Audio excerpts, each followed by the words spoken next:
stabbed her. He then quickly left the building before anyone could see him. Alessandro's father woke up to the loud noise. When he entered the house, he found Maria in a pool of blood. "Help! Help! Maria is wounded! Maria is wounded! Somebody help!" Maria's body was horribly mangled.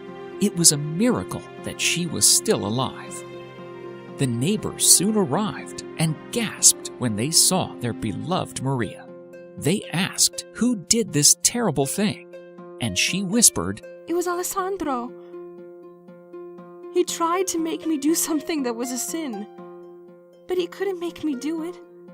He couldn't. I wouldn't let him." Maria was immediately brought to the hospital in Nettuno. The doctors were astonished that the girl was still alive. They said it was hopeless and she will not survive for long. A parish priest was called to give Maria her last rites.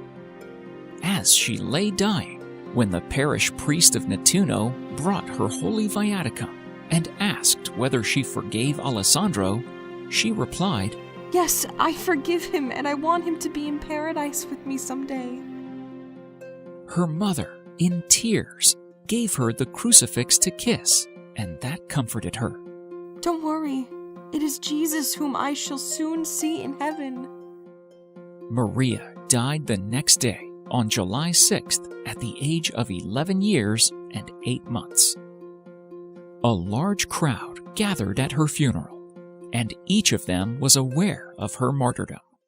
The cops soon arrested Alessandro, and he was sentenced to 30 years in prison. Because he was an angry young man in constant fights, he was placed in solitary confinement. He was completely unrepentant for his crime, and his heart was hardened. However, 6 years later, Maria appeared to Alessandro in a dream. In his dream, his prison cell turned into a lush garden, and Maria came to him, bathed in light. She gave him 14 lilies.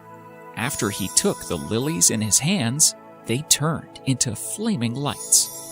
At this point in the dream, Maria told him that someday his soul would join hers in heaven. That was all too much for Alessandro. Until this point,